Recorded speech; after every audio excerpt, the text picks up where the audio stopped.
Every time I haven't listened to my gut, I've always regretted it. If you go into something and you're not prepared, you can't expect a great outcome. We always fall back to our lowest level of training. People are so quick that they're waiting for the other person to stop speaking. They're missing all the nonverbals that are going on with a person's behavior and body language. The more that you can be present, the better you'll be. You can phrase the same question two different ways and it's going to have wildly different outcomes. How important is trusting your gut? The biggest mistake that's consistent is... Welcome to The Edge of Possible, the podcast dedicated to helping you achieve extraordinary things. I'm your host, Cameron Atlas, and together, let's unlock your edge. When we step into a high-stakes conversation, whether it's a $1 million negotiation, a job interview, or a conflict with a loved one, so much of how and what we communicate is nonverbal. My guest today is a global authority in decoding this language. I'm sitting down with Molly Blomquist, and her background is quite extraordinary. She spent over 2 decades advising the highest levels of the US government, serving in high-threat environments such as Iraq and Pakistan, where she honed her ability to decode nonverbal cues, lead complex negotiations, and design high-impact security strategies. Her mastery of these skills has translated into a powerful framework for influence, enabling corporate clients, founders, and executives to negotiate with confidence, navigate conflict, and lead with clarity under pressure. In our conversation today, Molly reveals the single biggest mistake that people so often make that results in the missing of crucial nonverbal cues, the psychological process for staying cool, calm, and collected in high-pressure moments, and the key to eliminating assumptions and building trust through a simple yet very effective technique. This episode is your toolkit for reading the room, decoding micro-expressions, and leading with unshakable presence. If you're ready to master the art of influence, this episode is for you. That's coming right up here on The Edge of Possible. Molly, great to see you. Hi, nice to see you again too, Cameron. Yeah, it's good to have you on the show. You've got quite an extraordinary background with significant leadership roles within the US government. They've taken you to some pretty high threat environments, places like Iraq and Pakistan. And you have both, what I like about this, what we're about to have the conversation about, you have both the expertise and more than 2 decades of experience in different body language analysis, interrogation techniques, high stakes negotiations, and security strategy and planning. For the person who's listening to this, what's the single biggest mistake that you find people make when it comes to reading other people? Yeah, that's a great question. For me, I think the biggest mistake that's consistent is people are so quick that they're waiting for the other person to stop speaking because they want to communicate, they want to start talking, that they're not actively watching and actively listening. They're not paying attention to the other person. And so because they're so focused on what they want to communicate, they're missing all the nonverbals that are going on with a person's behavior and body language. And if they would just stop and really intently and actively focus, you would get so much information out of it. What are some of those pieces of information then that we're missing? You mentioned about these nonverbal pieces. What are some examples of those? It can vary if, depending on what you're talking about, if when somebody changes a subject, they become, more vocal, less vocal. Do they seem more guarded? Do they seem more enthusiastic? Like, does their body language change? Like an anchor shift, for those who are unfamiliar with an anchor shift, is if you're sitting and all of a sudden you kind of start moving around, your hips are moving. Your hips are your anchor point. If you're standing, you start then shuffling from one leg to the next, looking at those things. If they start hugging themselves, doing things like that, and maybe it's not even cold, sort of that, or crossing their arms, are they getting defensive? Really watching what the other person is doing and focusing on what the topic is. I have a specific example that I just thought of. I gave a talk last week, and afterwards I was talking with, there was a few people, there was 3 other people that were having conversation. And one of the others became very aware that the 3 of them were swaying a little bit from side to side. And we just said, we've got to find out what that is. But I was, for me, it was like I was staying put and not moving. Is that something? Like, what is that?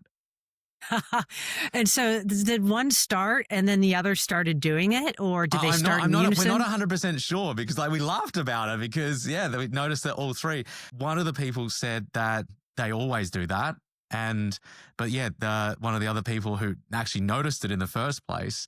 I'm not actually sure whether it was all three of them doing it at the same time to start with, or one started and then the others continued. But yeah, I was just curious. I didn't intend on bringing that up, but I just thought of it because it's a direct example of just something from last week where we all of a sudden noticed these kind of cue that was going on. Absolutely. Well, there's something called the mirror effect, is if one person's doing it, others can start to mirror that behavior.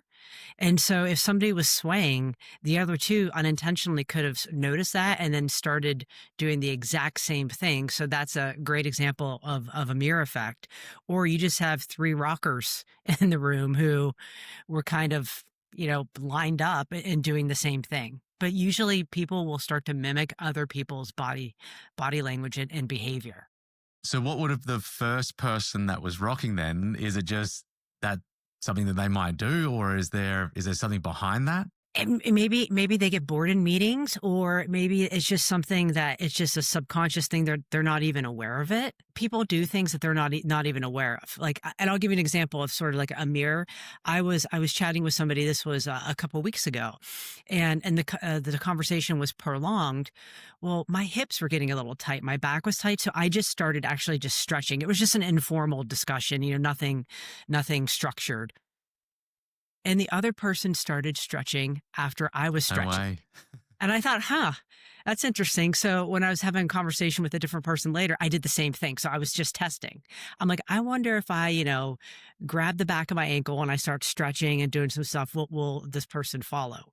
And sure enough, the second person started doing the same thing. So to your point, like what I did the first time was I was just kind of sore and it was not inappropriate. I wasn't sitting in an executive meeting, but then the second time I was just testing. So I would guess for the first guy who was kind of swaying, probably just didn't even realize it. And Yeah. then the other two just picked up on the behavior.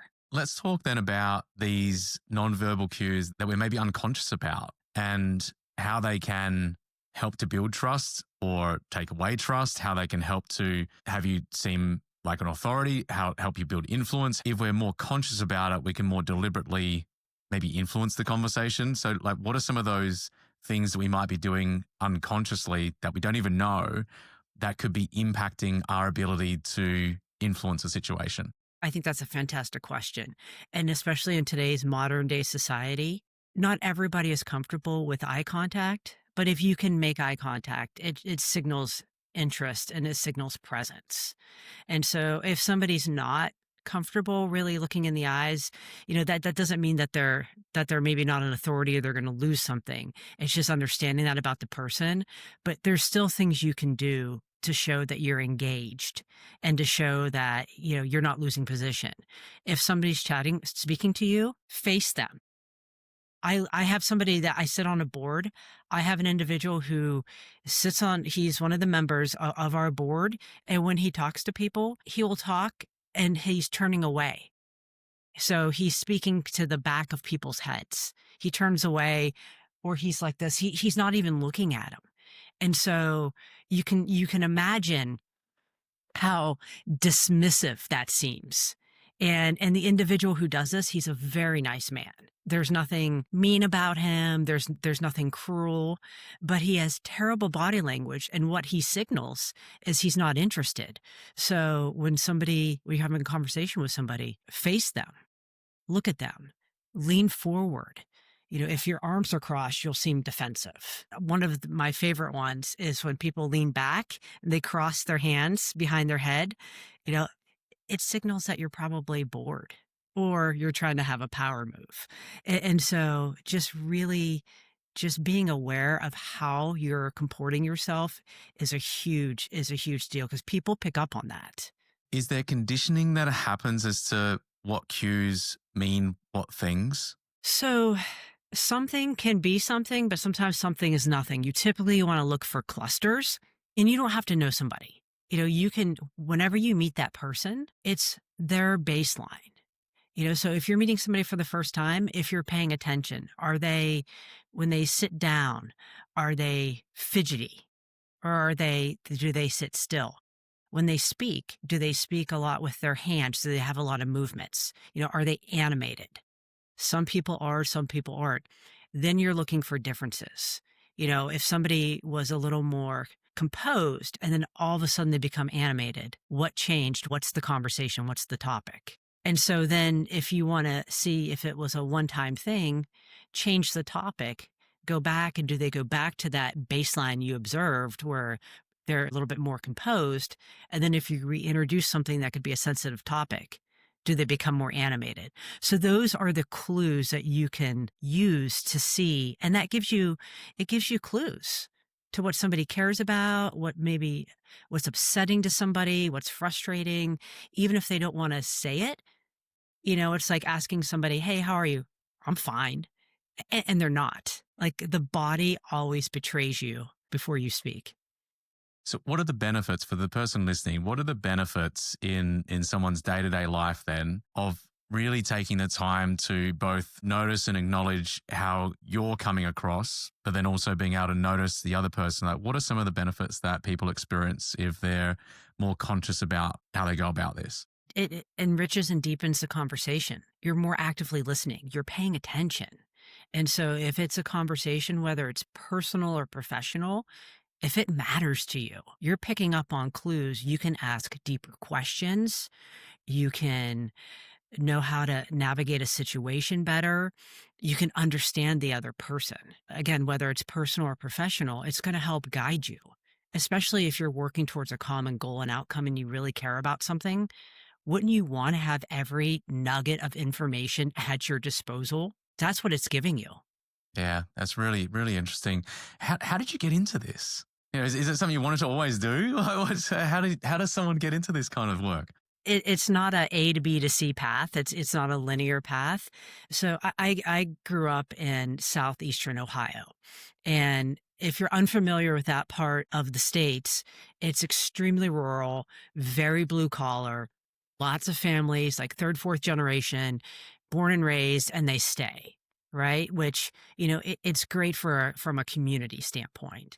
And so my brother and we grew up, our grandparents live right next door. I mean, the older I get now, what a privilege, and what, just an absolute experience to grow up with your grandparents. Not everybody gets to have that. And, as life changes, as we get older, you realize some of the blessings that you had that you didn't count as blessings when you're younger. So my grandmother was one of 11 children. And number one, I couldn't even imagine having 11 kids. Like, goodness gracious. And it was Depression era. They had, between 11 kids, they had to share a toothbrush and they had a bed. So there wasn't a lot of wealth there, right? Not a lot of opportunities. When my grandma was in the fourth or fifth grade, they said, "That's enough for you. Like, that's enough education. Your job now is to raise your siblings, and then you will get married at some point and raise a family. You're going to be a homemaker."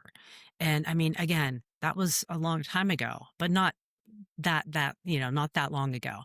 So one of her siblings, her brother John, ended up going to law school, and he worked for the FBI.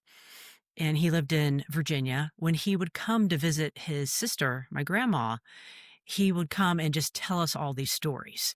Now, we always knew when he was coming, and, kind of going back to like how we grew up, the driveway was quite long. It's probably, say, a quarter mile, and it's all gravel. And we grew our own crops. So we had a farm, and my brother and I were the workers. And let me tell you, Ohio, humid, muggy summers, and you're out there, planting, weeding, picking, 10 out of 10 don't recommend. That's something that I would never, ever want to do again. But so we had all this, corn, tomatoes, potatoes, all these crops that covered partial of the driveway. You couldn't see it coming in. But what we would hear is his tires on the gravel. So it was a long gravel driveway. So you could hear that crunch. the tires on the gravel, and then you'd finally see him making the curve, and he would come. And again, we're kids. So one, we were excited to see him, but we also knew that he was going to bring us treats and, gifts and things. But, after all that, we were on our sugar high. He would just tell stories of his cases of the FBI. And when you're from a very blue collar rural place, you don't have those conversations with other people. So It's like a he different just, world, right? Yeah. oh, it blew my mind. It opened up that there was something outside of rural Ohio. And not that there's anything wrong with rural Ohio, because there's not. It's a lovely place. But I always wanted something bigger and something different. And that was a way out. So I knew from a young age that I was going to do whatever it took to have similar experiences. So that was really the origin story, was listening to him talk to his sister. Did that desire to step out of where you grew up, you mentioned about always wanting that, like, did that come as a result of hearing the stories, or was that there before it? Do you remember? I think it was the spark, Yeah. because when you're young, and especially at that, I was probably 8, 9 years old. I mean, quite young.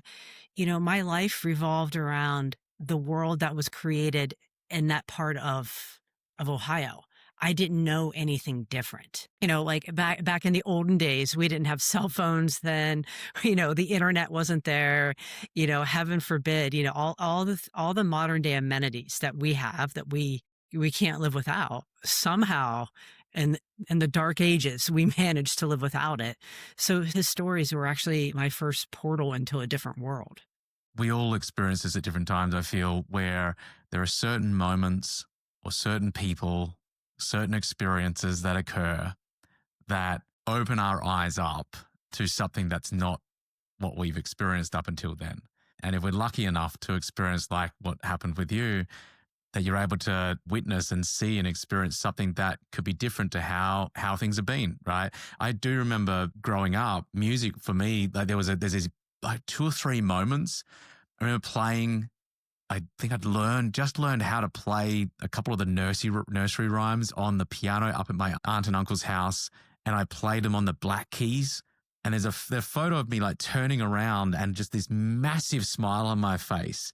And it was just this beautiful moment. And then there's a couple other moments of just remembering seeing a piano and somebody playing it and thinking, like, not necessarily, oh, I really want to do that, but that exists almost. Yeah. Yeah. That was your spark. Yeah. Yeah. It's fascinating stuff. So then how does that then transpire into, did you leave Ohio at a certain age and then on to elsewhere, or where did you go from there? Yeah. So, funny story about that. So after I graduate high school, like, again, can't wait to get out. So I make the trek 25 minutes down the road to go to college in Wheeling, West Virginia. So I go to a Jesuit college, which, I mean, again, humble background, I had a full ride. And it was a great private Jesuit education. It was fantastic.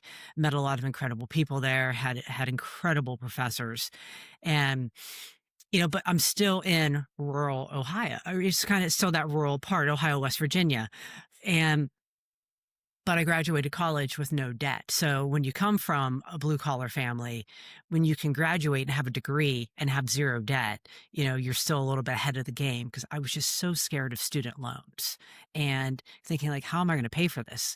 Because I'm like, well, once I graduate college, oh my gosh, then I'm going to have to pay for an apartment, all the things that come with becoming an adult. I'm like, whew, I better get this right. So after college, as I was looking for a job, it was nothing, it didn't land right away. So if you've ever saw the old show Married with Children, Al Bundy, he was a shoe salesman. Yeah, I sold shoes. I was a shoe salesman at a local mall for about 8 to 10 months while I was looking for a job, and finally I landed a federal contracting job, and I moved to Miami, Florida. So that was when I actually left that area. And it was quite a culture shock going from a very blue collar area to Miami, Florida. And oh my gosh, I was not ready for that. So I spent about, I think, a year and a half, 2 years in Miami.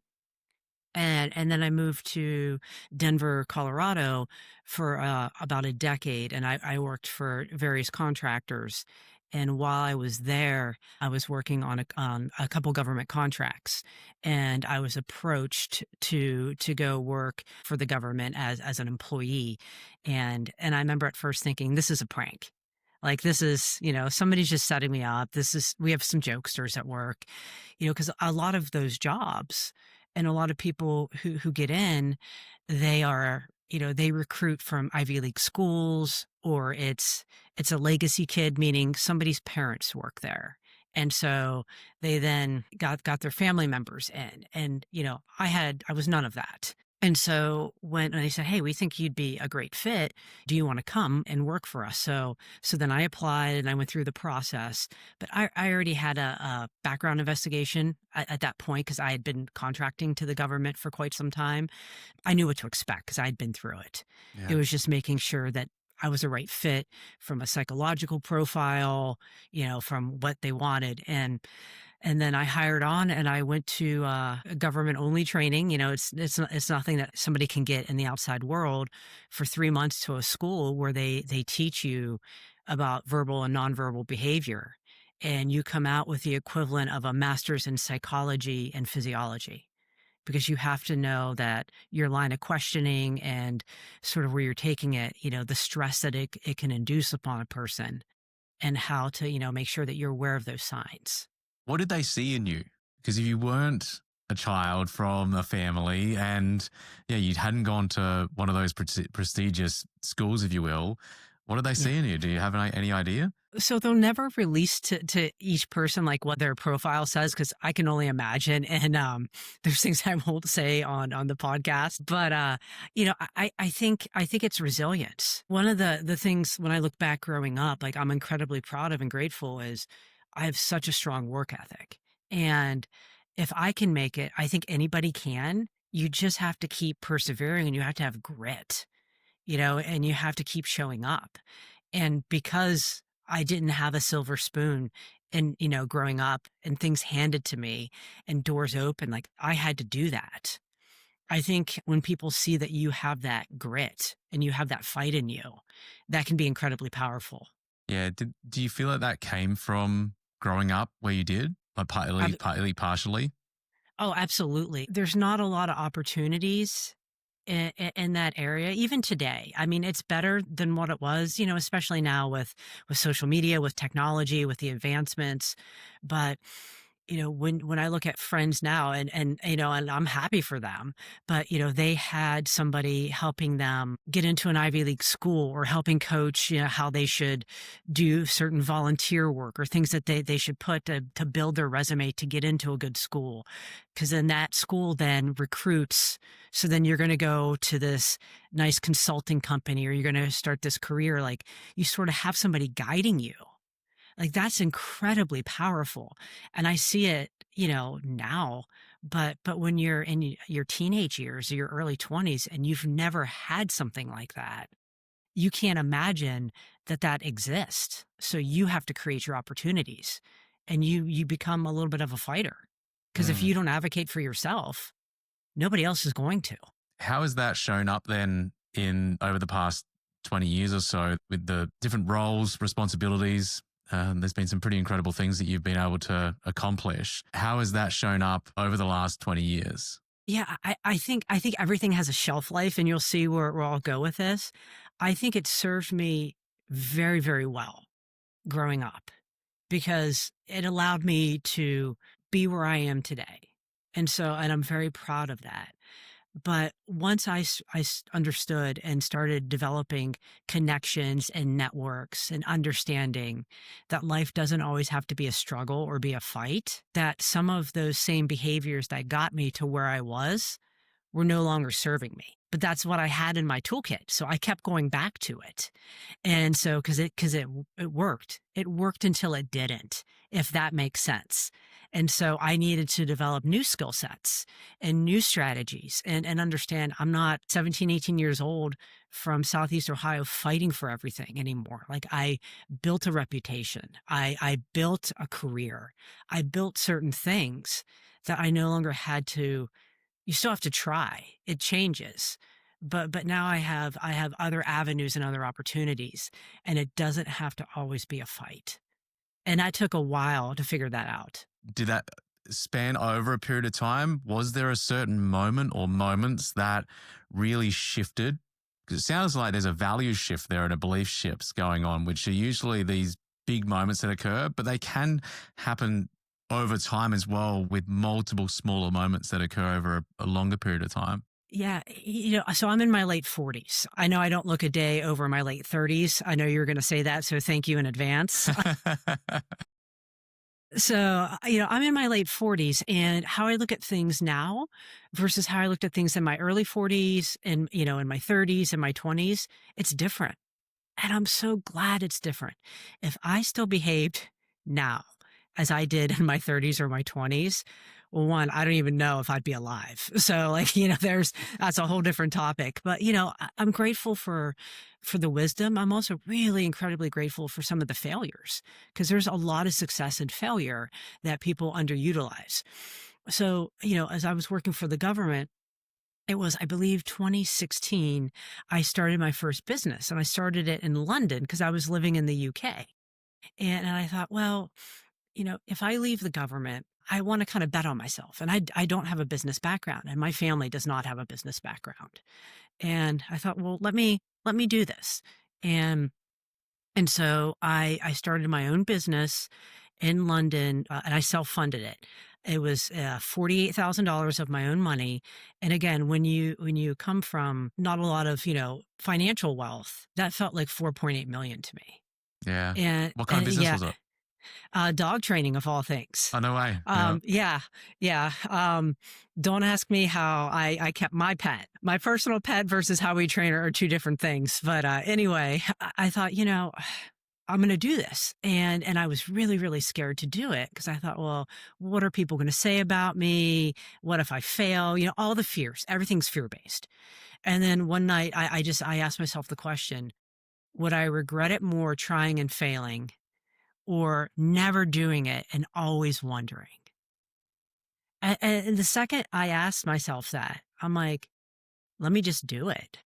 Let me just let's do this. And so I remember watching YouTube videos, reading articles about SEO, marketing, blogs. If you've ever written your own blog, the H1, H2, H3, how to do them, how you want to do your keyword, and then you have to do, is it long tail, short tail, like all those things that would probably make people, put them to sleep if you're not interested in it. I just remember just doing it, and it was fascinating. Again, it's like another world opened up for me, and what I didn't realize was sort of the verbal nonverbal is sort of the skills that I learned with the government. I had a supply and demand problem because I'm the one doing all the sales calls. Like I would work during the day, and then when I would get off of work, I would then call people back. I would return, messages, emails, calls. Like I would do all this stuff, or sometimes I would do it before work because I can't do it during, right? So my days became very busy. And what I realized is I knew how to sell with really no sales background because I knew how to read people and I knew how to understand them and solve their problem. And so we had this huge demand built up and I didn't have enough supply. So to go back to your question too, it really worked for a long time. I was very excited. I learned so much about business and it gave me so much confidence in myself that I could do it. But doing both, having your own job, like having, a day job and then building a business. After doing that, after 10 years, it takes a toll, and it takes a toll on you personally as well, very much. And so I would probably say 3 or 4 years ago, I realized it's time to transition out. So the businesses will be sold. I will have my security consulting company, which, that's kind of what was built, but I wouldn't be here today if I didn't have the government career that I had.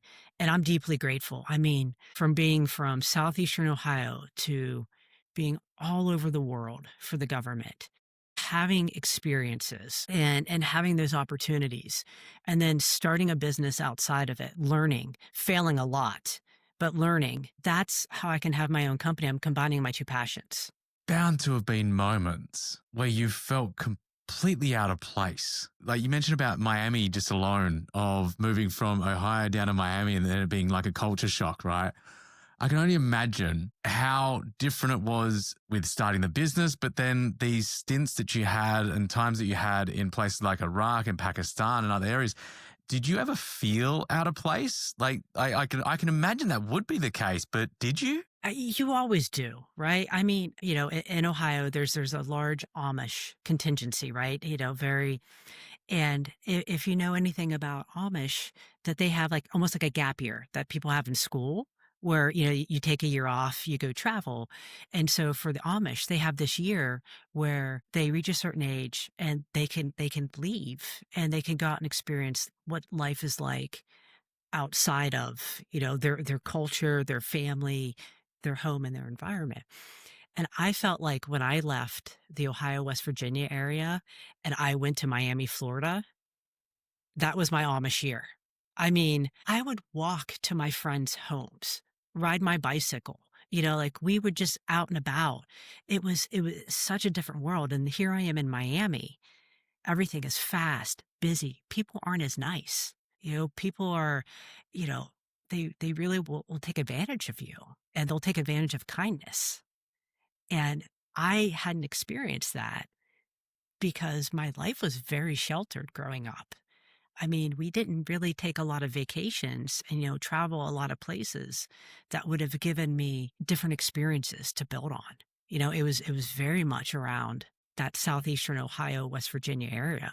So Miami was like, that's what I said. It was like my gap year. I was blown away. Yeah. How about then if we take a moment to talk about these experiences that you had within the government, whatever you're able to share? I'd love to understand, one, what it taught you, but two, more importantly, how can we utilize some of these techniques when it comes to, again, things like nonverbal cues, when it comes to high stakes situations, when it comes to situations that we're needing to influence in some way, shape, or form, usually within a work environment, but it can be within a personal environment as well. Like, take us to some examples of what you experienced there, and then I'd love to jump in with a couple of questions. Yeah, I mean, when I was in Iraq, and Pakistan, close together in a sense, geographically in the world, but two very different things. Iraq, it was around a time too where we're transitioning, we're drawing down the U.S. military's presence. The Iraqi military is taking over more of the green zone around Baghdad, so checking vehicles coming in and out. There's less U.S. military, bases are downsizing. And so when you look at it from like a safety standpoint, you think, oh man, so the military is downsizing. That's scary when you're there. Yeah. Because, yeah, think about strength in numbers, right? You want the strength in numbers. And what does that mean? And so, typically those environments, you're very stressed. You're on a constant state of high alert. You're typically working 7 days a week. You're working long hours. You're away from your family. And the very first place that I ever lived in when I was there, it's like a Connex box, if you will. You go in and you have like a little twin mattress.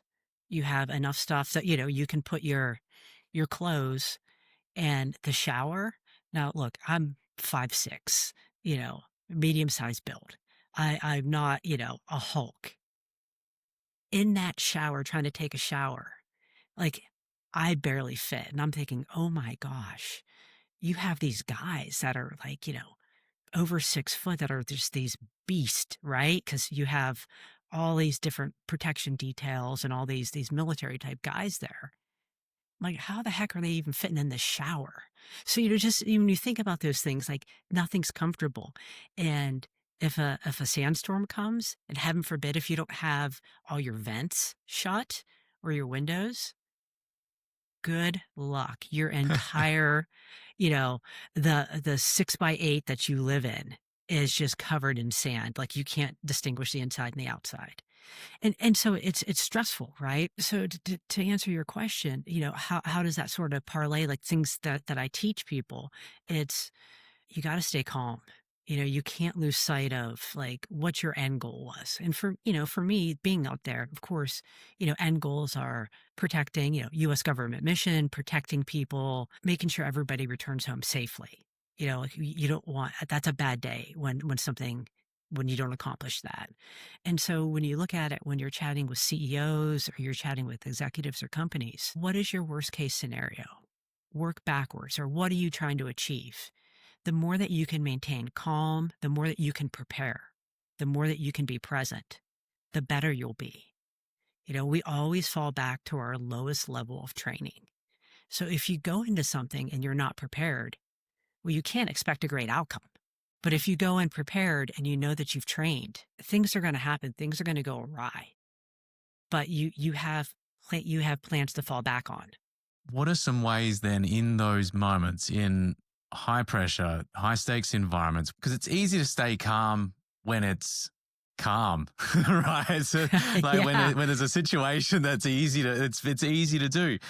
Like you gave a small insight into maybe how to go about it. What are some of the things that we can do to stay calm in those environments? How do we train for that? Mindset is the very first thing that comes, and you're right. When things are going well, it's so easy to stay calm. It's when they fall apart. I mean, think about recently with the US government shutdown and like when all the flight delays. My flight was canceled 4 times trying to get to Los Angeles recently. Finally, on the 5th time, I finally made it down to LA. I was like, oh my goodness, that's not a high stakes environment. Like, oh, if I can't make it to LA, but I did go back to some of my training. It's staying calm, breathing. For me, I'm a box breather. And so what box breathing is, if you just think of it like a box, 4 breaths slowly in, hold for 4, 4 breaths slowly out, hold for 4. And so that count will slow me down, and it slows down your nervous system. Because when we become upset, when our emotions start to take control of us, our heart starts racing, blood's pumping, like you can feel it. And you can see it in some people too, like their neck gets really red or their face, right? Like you can really, really see it. And so whatever works for people, some people count. So whatever it is, for me, it's breathing exercises. If you have to walk out of a room or you have to just change your environment or go for a walk, do that. You can always recover. You can get your emotions back quickly, but if you say or do something in anger, that's really hard sometimes to walk it back. And so that's the first thing is getting yourself under control. Under control, yeah. There's some great pieces in there. I think having multiple different ways to be able to, in that moment, if something doesn't work, then if, for example, if the breathing in that moment doesn't work because something has been said and you just can't, it just doesn't quite work as it normally would, then having a couple of other things that you could be doing there, like you said, about going out, maybe going for a small walk or something like that. Counting would be another example. Having multiple ways, because then there's a way of almost being, feeling empowered to know that we can handle the situation no matter what comes up, versus it being, oh, this situation happened and I only had one thing to be able to deal with it, and that didn't work that well this time around and now I'm screwed, right? So how do we go from there? So if it's to get ourselves under control first and foremost, where do we go from there? So then once you get yourself under control, it's then asking, what do I want out of the situation? Like, what is my objective? What are the things that I need to do to achieve that objective? And if you feel overwhelmed, if you're still a little bit stressed out, depending on the situation, what's the one thing I can do that's going to move it forward? Because maybe if it seems overwhelming, like, oh, there's 5 or 6 things I need to do, that could start to frazzle a person again, depending on how they handle stress and what the true situation is. And so and I've done this personally, what's the one thing, if I do this one thing now, that'll help move it if I do nothing else? And then if I do that one thing, I end up doing 2, 3, 4 more. And so it's just that kind of like the phrase, the saying, just one step, one foot in front of the other. There's a lot of wisdom and a lot of truth in that. Just what is that one small thing I can do? Momentum starts to kick in after we do that initial thing, for example, or do a couple of things. How important then is it to understand the outcome before the high pressure situation happens? It's critical in my mind. So whether you're going into a negotiation, and look, the negotiation, it can be work or it can be personal. Maybe you're having a hard conversation with a loved one. And what I hear most, and it makes me, and I'm going to laugh when I say it, is most people I talk to, they're like, the hardest person to negotiate with. I'm like, who? They're like, my kids. Oh my God. Yes. Yeah. Yeah. They're Yeah. like, oh, or they're like, oh, my spouse. so, so it's funny is, cause, I laugh, but it's true because Why is that's that? where emotion, right? Yeah, emotion. Yeah. It's who we love. It's when we take our mask off, right? When we're home, like they really see the authentic us, and we all let down our guard, and so that's what makes it the hardest. And yeah, so the toughest negotiators are typically people's kids. But to your point, the preparation matters. So whatever your situation you're going into, and like let's just say it's a difficult conversation with a person, what do you want the outcome to be? Like, what do you want to achieve? And then work backwards. So if I achieve my goal, say the goal is A, what steps, like what needs to happen in my mind for that to manifest? And then it's okay, but if A doesn't happen, what's B, C, D? What are some other possible outcomes? And am I okay with those outcomes? And then some further preparation is how do I think the other person could respond to some of the discussion points, to some of the areas that we're going to have to maybe negotiate on or discuss? What could be important to them? Like you really want to start thinking through the scenario of what you want your outcome to be. And if it's not, what are you willing to accept as your best alternative? But also, if you don't get your best alternative, what are some other things you would really want? And kind of going back to what we touched on, earlier when we started this discussion about actively listening and actively watching. When you're paying attention to the other person, they are giving you clues of what they may be willing to accept, what they may not be willing to accept, and that can help guide you. That can help guide and influence the outcome to your favor. So we start to miss those because that's all part of the process of the game, if you will, that people just miss. The preparation prior to that is so important in the moment itself. You mentioned earlier about seeing somebody at their baseline and then being able to witness when changes occur. If you're seeing somebody for either the first time or you're going into a high stakes negotiation of some kind and you haven't maybe got the baseline as such or aren't really sure about the baseline, like how does that work then? Yeah, if you can research somebody or a company beforehand, I think that's always, you're going to learn some information about them. Or if somebody knows them, right? Just asking, what was your experience with this person? Like, can you give me some feedback? But absent that, say you have no information about the person. It's from the start, you're watching when you're introduced to them. How do they greet you? Are they warm? Are they polite? Are they a bit colder? Are they a little bit, more rigid? When you sit down, when you're discussing, like, are they leaning forward? Are they leaning back? Like paying attention to their posture. Do they move a lot? Do they not?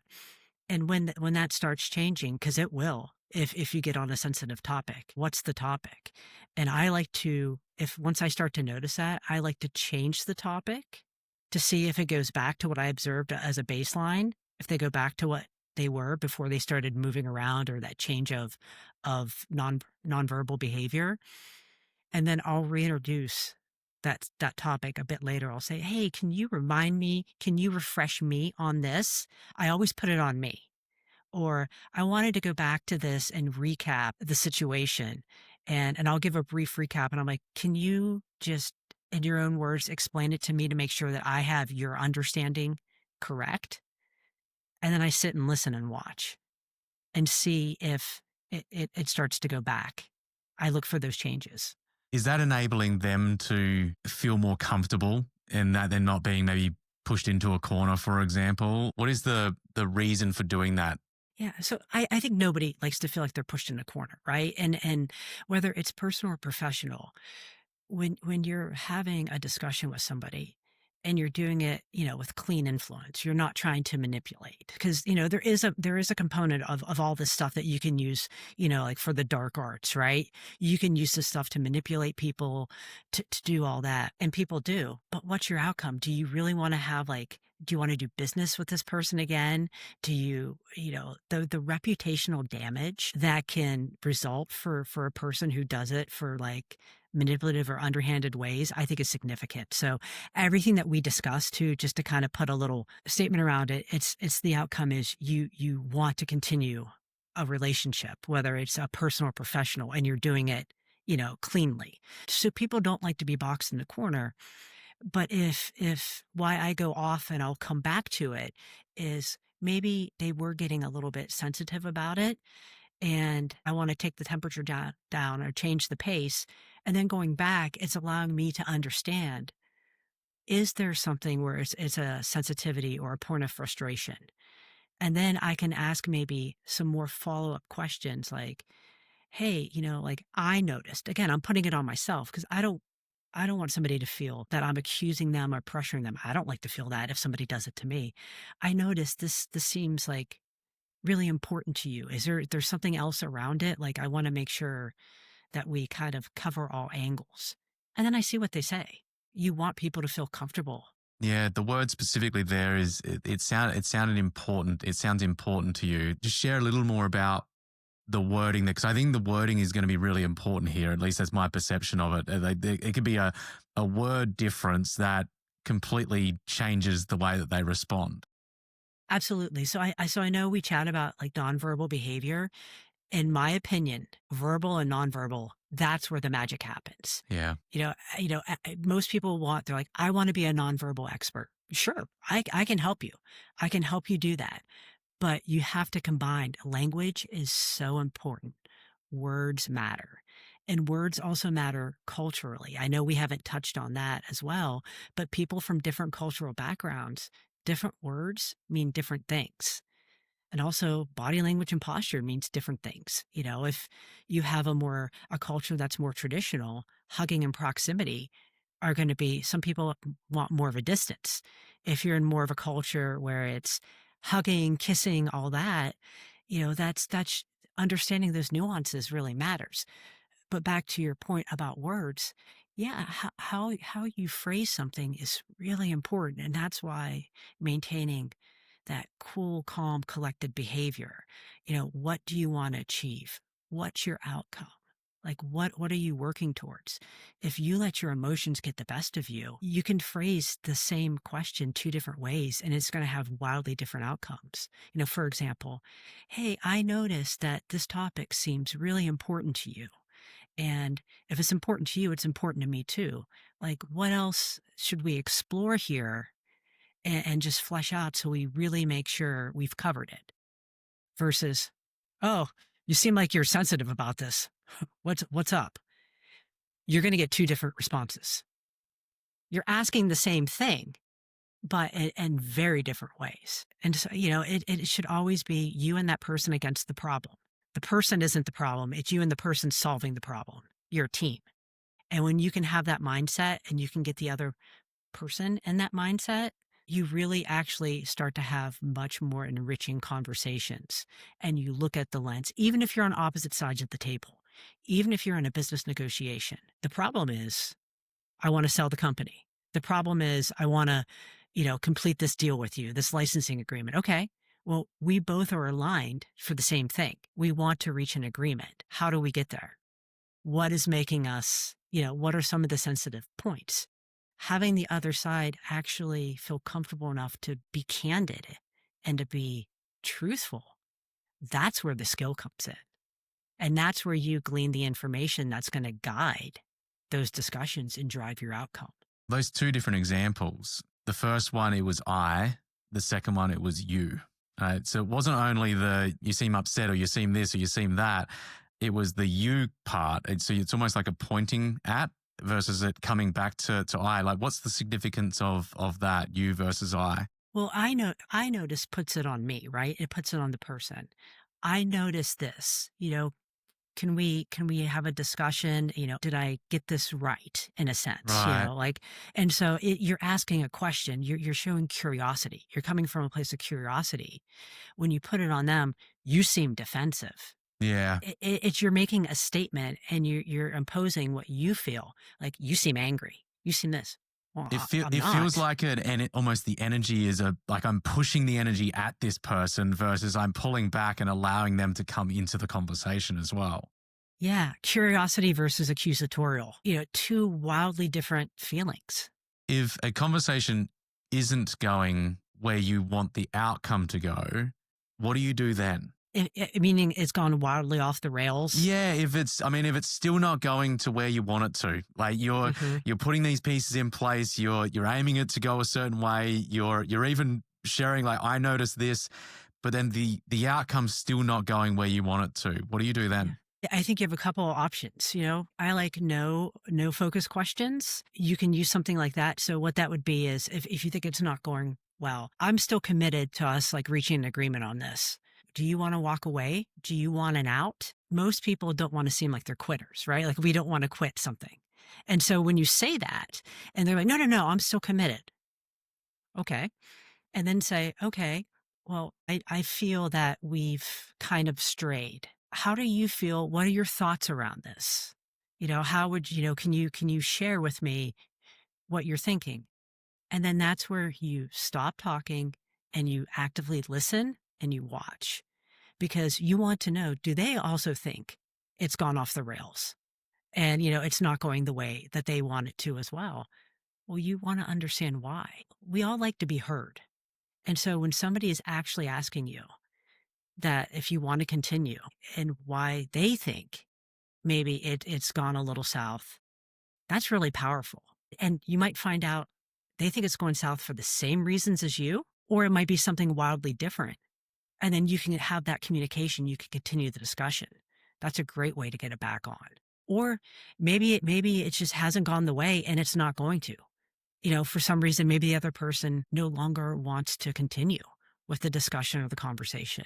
I mean, you would ask them at that point, and if they don't want to, I mean, you can't force, right? Like you can't make somebody continue talking, but I think it's flushing that out. But more likely than not, they're going to want to continue. You're going to be able to get it back to where you want it to go because you took the time to ask. Mm. If you get it back on track then, and it's still not going to the outcome, like at what point do you walk away? When it's no longer going to serve you a purpose, right? It's like, and I've done this multiple times where, my ABCD, like whatever my intended outcomes now. And also you don't want to be so rigid because sometimes I've had, ABCD and what's came out of an agreement or a discussion is far better than I ever would have expected. Right. So that's also about being flexible and being open. But if you feel you don't feel good about it, you feel it's unethical, it's against your values, and it's just something you can't live with, then it's okay to walk away. Yeah. I don't see anything wrong with that. In these kinds of situations, then how important is trusting your gut? And then I want to talk about trust in itself as well. But how important is trusting your gut? And as you're in it. I think it's everything. We have, in training, they told us these little simple phrases, and I like simple catchphrases because it's easier for me to remember. If it feels bad, it is bad. Super simple, very powerful. And when we were being taught that, they were teaching us high pressure situations, right? Like how to avoid an ambush, how to avoid, like if your car is like you're driving in a car and other cars are trying to pin you, how to get out, how to not be kidnapped. So these are training things that I'm learning. But if it feels bad, it is bad is applicable just in life. And so if you're engaging in conversations with somebody in discussions and you're like, this just seems off, or this just doesn't, there's something. And all your attempts of trying to uncover, the true source. And you're like, I got it in the pit of my stomach. Walk away. Every time I haven't listened to my gut, I've always regretted it because there's always been something there. Do you know what that is? Like, were you taught because, okay, if it feels bad, it is bad. Where does that come from? Like, so we talk about it being like the trusting your gut. Like, is it something there? Is it something that is actually happening? How do we come to feel that in the first place? Yeah, there's a lot of studies behind it. As humans, we are taught to like dismiss things, right? Like, oh, keep pushing through or do this, right? Perseverance, grit, like, things even I mentioned earlier. We're not really taught like when you listen to that inner voice, that's intuition. But when you actually look at like animals, the studies of animals, like when they start running away from something, when birds all of a sudden change course, when animal behavior changes, they know something's coming, right? Mm. So they are listening to their instincts. We are not conditioned much anymore in modern day society to listen to our instincts. And there's so much noise in society. I mean, flip on any social media channel, flip on the news, and there's so much competing and information that's just contradictory. All that garbles. We get farther and farther away from just that intuitive side that we have. But when you spend time really listening and getting quiet, that intuition becomes pretty loud. How do we go about then building that, nurturing that? Because I remember hearing, and I don't know if this is factually correct, I just remember hearing it at some stage that when that big tsunami hit a number of years ago down in Southeast Asia, the animals had gone to higher ground Mm-hmm. before it came. Yeah, That's they knew, wild to they me. picked up. Yeah, it's, and I think the things that I do, and I get away from it. I mean, again, we're all human, is meditation, yoga, grounding, no electronics, just, being in nature or just being quiet and just observing. When we do that, like I feel more connected to myself. When I start getting disconnected because I'm distracted, I'm in my phone, I'm answering the 35 text messages that came in. I forgot to mute a group chat, which is almost always to your peril because once that thing starts dinging, oh, goodness gracious, those things work for me. And I think people have to find what works for them because the things that work for me may not work for somebody else. But I think when you can strip away some of the modern day distractions and really kind of listen, you'll find that your instinct has always been there. We just dampen it with distractions. There's something that I thought of just then as you were sharing that I haven't thought about it in this way before. You've shared about, okay, when you're with someone, you're experiencing and seeing those nonverbal cues. Right? And that tells you a lot about the situation that is occurring in front of your eyes. And in today's modern world, many of the nonverbal cues, if you will, of the world, right, Yeah. are being missed because of us having distractions, us having our phones, us having different things that we're thinking about. And we're missing the cues along the way, which could be part of it, trusting your gut and maybe some other pieces. I haven't thought about it in that way, though, before. Yeah, it's true. It's true. Like if you really kind of pull the thread, I think there's a lot there. I was actually just recently conducting a workshop on body language, kind of like taking people through the steps of like step one, what is verbal and nonverbal, right? Step two, how to notice it in others. Step three, how to notice it in yourself. Step four, how to control it in yourself, because that's always hardest. And then step five is how to control the room, right? So like there's all these layers of it. But when you really break everything down to its core, it's paying attention and being present. And I'm oversimplifying it because there's a lot that goes into it, but that intuition, the things that we're chatting about, it's blocking out the noise and being present. There's common themes, and I think it's so powerful and it's relevant in today's society because I get asked a lot, oh, with AI, with models, with Zoom, with podcast, is nonverbals, is it a dying art? No, it's going to be more in demand. People still want to connect with others, and we're still giving off signals. AI can write great emails for you. It can write great text, but AI can't alter right now the in-person. It can't alter you on a Zoom. There's still signals. There's still things we're giving away. We all are. And so it's really important in communicating in modern day world.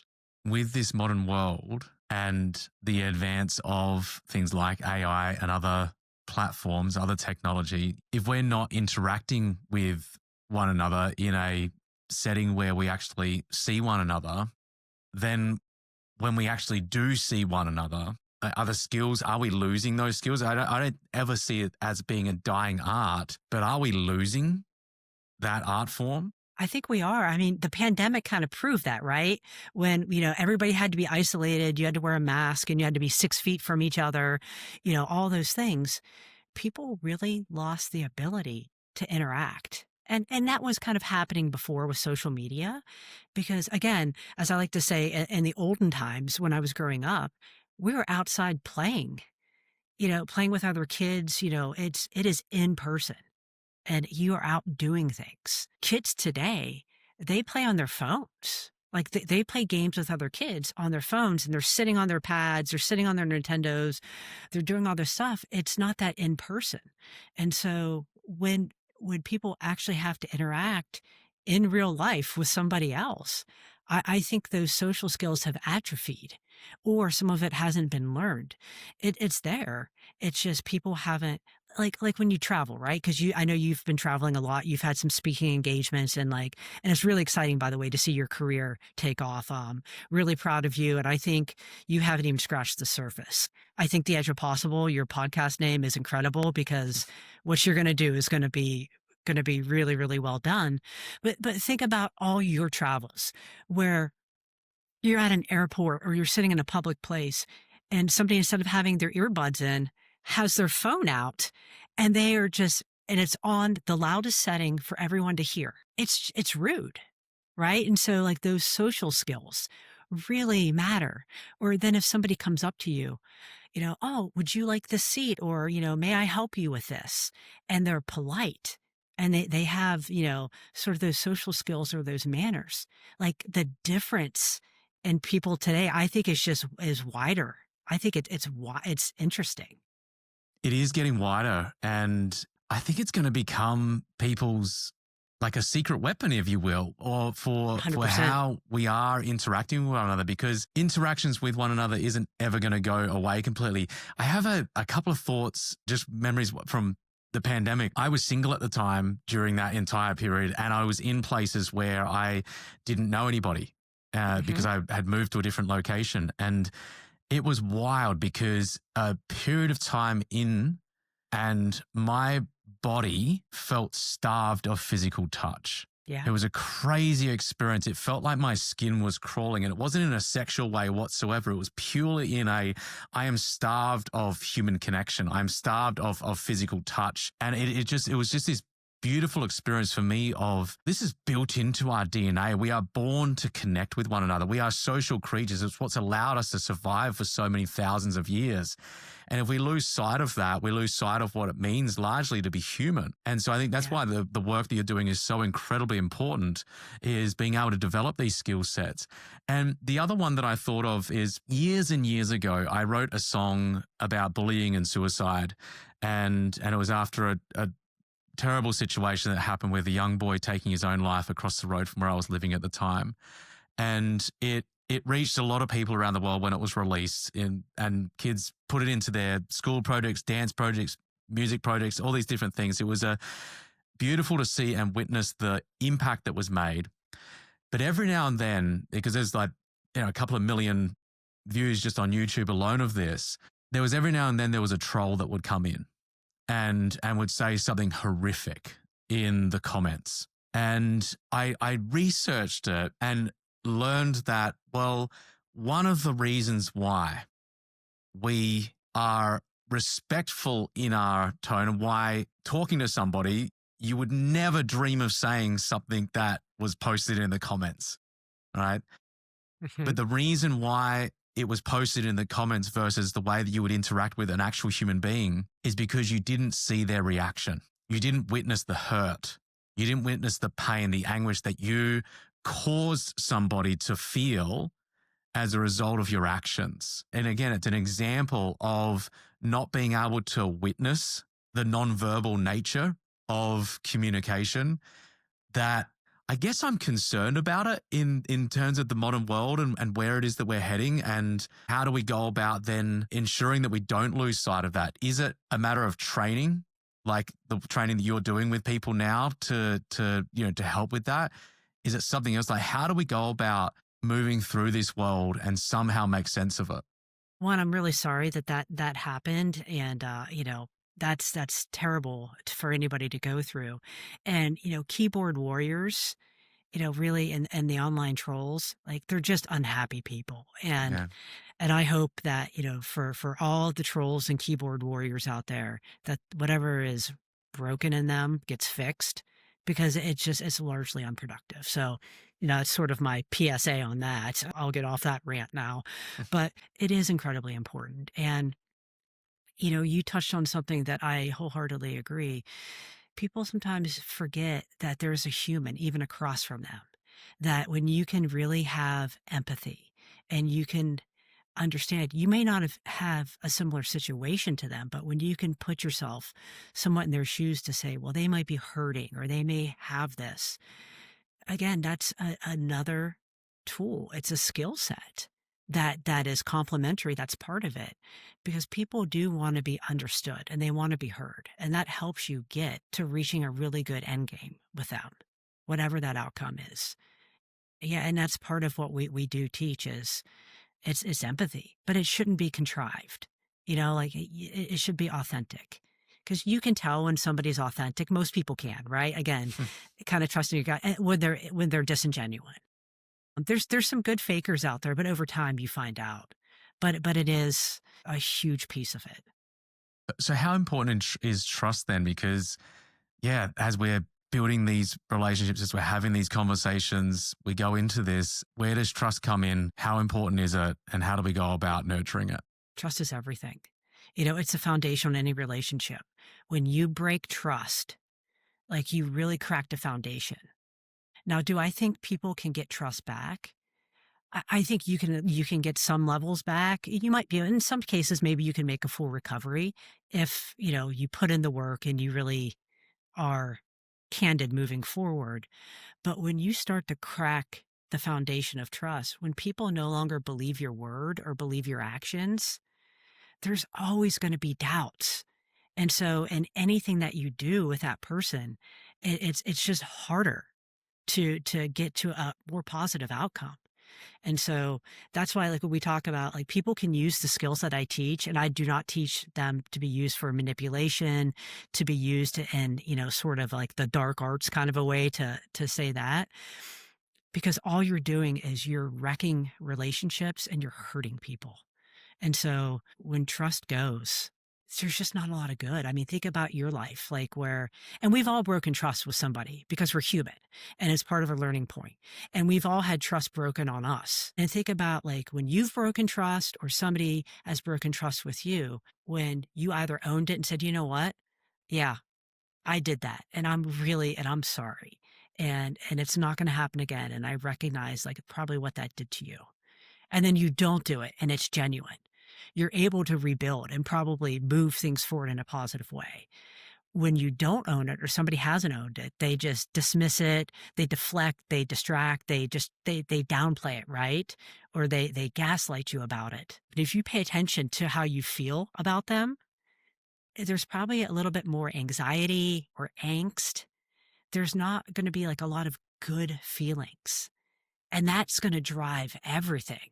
So those unintentional, it's there. Yeah, there's something really powerful about showing up consistently time and time again, over and over, because it's the building of character. I think a lot about character, how important it is, because it's knowing, or at least having enough trust of knowing that someone is going to show up in the way that you believe they're going to show up. Because when you're in then a really challenging situation, who do you want by your side?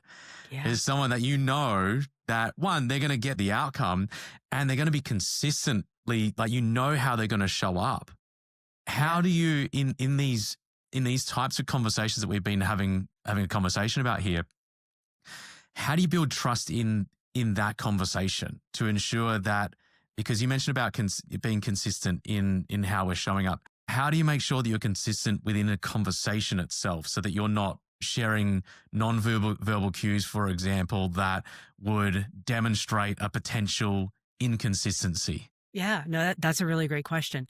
I think frequent check-ins and asking, like, one of the things that I'll do is I ask sometimes too, I'm like, well, does that make sense? Like, cause I want to see if like what I am conveying makes sense to the person.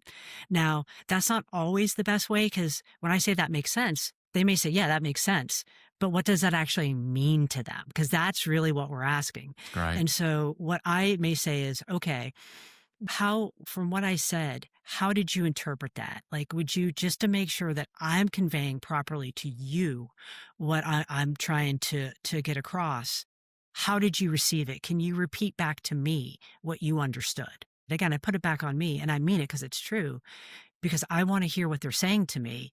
Because what if they got 80% of it and that 20% they missed is something really, really important? Or what they said to me was not at all what I wanted to convey. So we think we're on the same page, but we're not. And so that I think is an easy follow up to say, "Oh, can you repeat back to me your understanding?"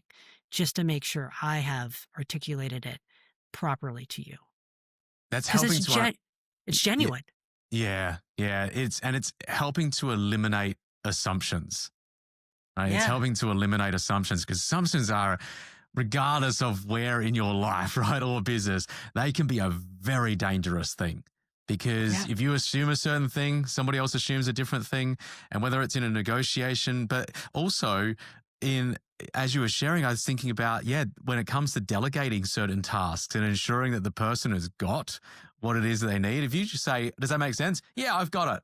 And they go away and they execute, and then you come back a week later and they haven't done half of the work that needed to be done. And if Yep. if you'd asked that exact question that you had just shared there and had them relay the information back to you, you wouldn't have lost a week of work as a Yeah. And result. and probably wouldn't have been frustrated. Yeah, yeah. Because And there's that that, other piece that comes with it, right? yeah, and it wouldn't have impacted trust as well. So what I'm hearing there is the power of the right quality question that enables for trust to be built as well. Yeah. And too, like, I think, we talk about like empathy and trust. I think it's also being comfortable in your own skin and calling out, to people, letting them know, like for me, I am like, I'm a hugger. Like I will hug you and do all that, but I'm also a get down to business kind of girl. Like I'm a no BS. Like let's get to it. And for some people love that. Some other people like they find it a little off-putting or it can be intimidating. And so I've also found like, hey, this is just my personality. Like I don't mean anything domineering by it or this. This is how I'm built. So if you feel that I've said something or we're going down a path and it's rubbing you wrong, will you just please bring that to my awareness? Because I guarantee it's probably unintentional. And then we can just talk about it. So then I'm letting the person know this is part of my personality, how I am. I'm giving them permission to then bring it to my attention if something also is not congruent with that. Now, if they choose not to, I mean, again, that's their decision. But I've also you've given a person an opportunity to sort of ask and feel safe. So there's, and that, I think that builds trust too. There's a trust that's being built. There's a teamwork that's being built in there as well, of that you're on this journey together, versus the way I like to think about this is almost on a, like you're on the opposite sides of a tennis court or a pickleball court versus being on the same side, right? Yeah. And if you're on the same side, you're working together, and there's going to be some times, if you're playing a game of doubles, there's going to be some times where you need to hit the ball because they missed the ball. Right. And there's Yeah. going to be other times that they're going to hit the ball because you missed the ball. But if you're on the other ends of it, and you're feeling like you're playing against the other person, then yeah, there's only going to be one winner out of that, versus it feeling like you've actually come to a conclusion together that enables both of you to win out of it. I completely agree. Well said. And again, it's like define winning, right? A lot of times too, in negotiations or things, it's very, I must win. Mm. Well, what is winning? And when is winning losing? Like how you play that game, right? In which you should be on the same team attacking the problem. The second and third and fourth order effects that come out of it, reputational, potential reputational damage or enhancement, follow on clients, not follow on clients, like all those things. And if it's personal, driving, a personal relationship to a better level, deepening it, or creating a bigger wedge. Most things can be solved in life, but we make the person the problem versus the person our ally, and then attacking the problem. So good. So good. You shared about a number of steps that you'll usually go through in a training that you'll do on body language. What were those 5 steps again? Oh, sure. And so my tell is when I get excited about something, I start speaking very fast. So now you know something about me. When I start, my rate of speech changes. I get really excited. It's like my words all of a sudden become one. So step one is we discuss verbal and nonverbal, what it is and what it isn't. We talk about clusters, because everyone has read an article like, oh, if somebody looks up and to the right with their eyes, they're lying, or they look down to the left. Well, maybe not. If they shift a lot, that means they're deceptive. What if they have a medical condition? Things stand alone may not be anything. But so you're observing clusters, what it is, like self-massaging behavior, like when people start to rub themselves or, rub their hands, like we go over all those things. We talk about language. I know we touched on it. Language matters. We discuss cultural aspects and implications, and some cultures, you're going to get a bear hug and you're going to get, kisses, on your cheeks, and others, if you get within 3 feet, you have violated their space. And so it's understanding that important. So we set a really good baseline of what that is. And then from there, so we have verbal and nonverbal. Then we take it to reading nonverbals in other people and then noticing that. Then we bring it to noticing your nonverbals, because we all have them and we all do it. That's the aha. That's the biggest aha moment, at least I've been told from the workshops, is when people actually have awareness about themselves and behaviors that they were displaying that they didn't mean to. And a lot of times it is just unintentional. It is a simple lack of awareness, but you can see the wheels turning. They're thinking back to times where they're like, oh gosh, I wonder if that's why that went south. Because what I'm saying and what I was doing, there was such a delta. And no wonder the person didn't believe me. So you see that, right? And that's super powerful. And honestly, it's like, that's fun for me. When people you see the help, because you're helping humans be better and you're helping them have deeper relationships. Like that's really rewarding, so on that side. So that's step 3. Step 4 then is how you use your behavior to influence the room. And again, I'm not looking at it from a manner of anything nefarious, but how you do it. Like the guy who was like kind of swinging that you said earlier, he actually was influencing a room.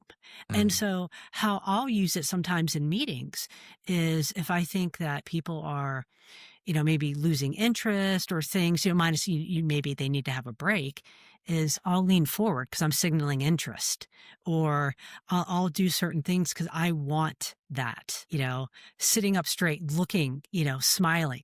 Smiling costs you nothing, right? And just really seeming like how I want something to be. Sure enough, people will start to follow. It's unintentional. So I teach how to do that. So once you control yours, and I teach how to actually control the entire room.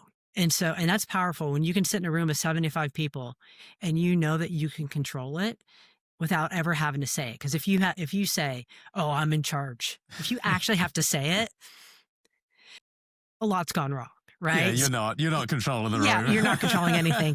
But good for you to think that, like, oh, let's get you a little medal and a badge, like, come on. So those are the 5 things. And it's really powerful. And it started, like I would speak about like the art of interrogation, how it influences sales, right? How it excels, because that's how it accelerated my business. And then it moved to verbal, nonverbal. And then it moved to workshops. And then, I was doing these workshops, like a 3 hour engagement and 50-50, half workshops, half like setting it up. Well, that's not long enough now. Like, cause people really, it's fun. And so now it's moving into like weekend retreats. Cause then we can deep dive and I put people in pairs. And so, cause that's where the magic happens too, is you get to practice. And so you're actively listening and watching, you're providing feedback to somebody else, but then they also get to provide the feedback to you. And we do it in confidential settings where people can be genuine.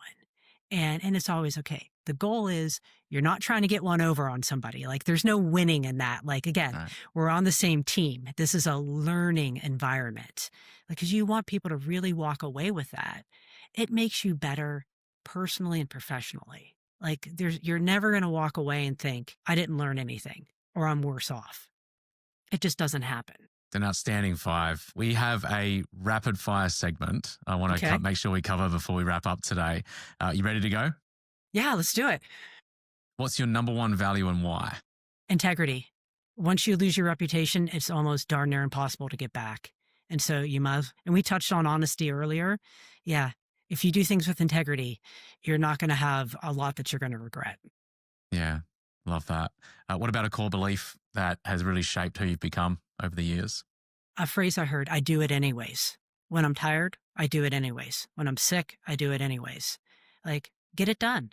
Even if it's that one thing, right? It doesn't have to be 5, but I do it anyways. It makes you better. What I love about that, it's one of the things that I'll take clients through is there should be an action associated with the belief itself. And because if there's an action associated with the belief itself, then you're able to take responsibility as to whether you did it or you didn't do it.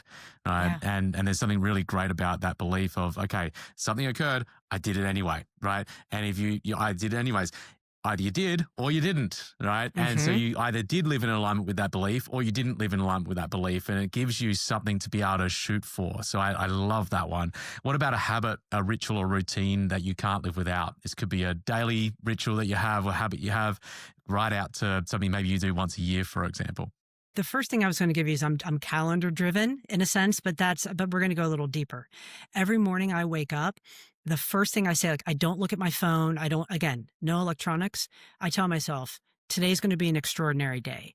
People who know me, who don't know me are going to do things or opportunities that's going to help impact and shape my life in a positive way. And I'm also going to do extraordinary things for people I know and I don't know. And I honestly, since I've started doing that, it has happened. And I feel like my life has changed. And so whether that's, manifestation, it's just positive mindset, like that's the first thing I say to myself every single morning. I said it this morning, like, and I believe it, like I feel it. Yeah. How long have you been doing that for?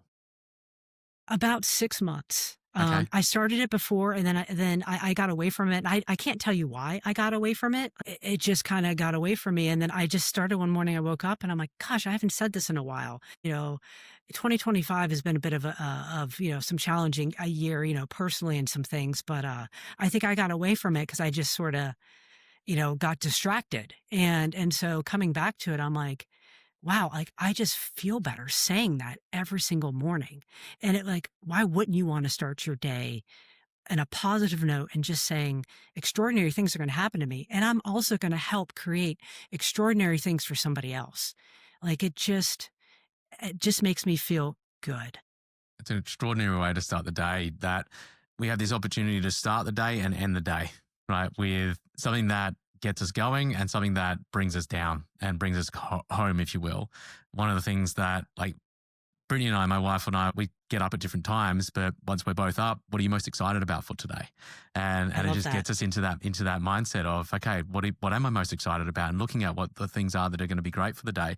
The other one, and I'm not as conscious about doing this as much anymore, but I used to do it every day, laying in bed, and until I wouldn't get out of bed until I go, what are the things that I am really looking forward to? And I just lay there until a point I go, okay, I'm going to do this and this is going to happen and this is going to happen. And it's like playing it out in my mind and visualizing it out to being there. It's an element of being unconscious with it now. And I just get up and it's a aiming to be a great day. There's still bad days there, but that starting point I think is really important. One of the things we do at the end of the day as well is, what did you love most about the day? And it's one of the last things we say before we go to bed and before we go to sleep is, what did you enjoy? What did you love most? And it's just this, even if it was a really bad day, because we all have them. There's always days that are really challenging. If we can find something to be appreciative for, something to be grateful for, I think it's a really good way to end the day as well. So I love that one. I'm going to go back and listen to that when we're done here. And that's a good bit of language to have to start off. This has been such a good conversation. Thanks for taking the time. Where do people go find having me? Yeah, you're absolutely welcome. Where do people go to find out more, whether it's the retreats, the workshops, otherwise? So the easiest way probably to reach me is LinkedIn. Molly Blomquist, Blomquist. So only one O, even though we pronounce it with two. And then website mollyblomquist.com.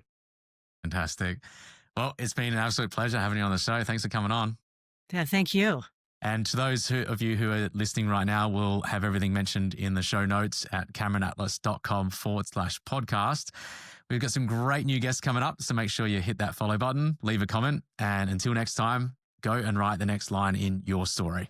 Thanks for tuning in, and we'll see you next time here on The Edge of Possible.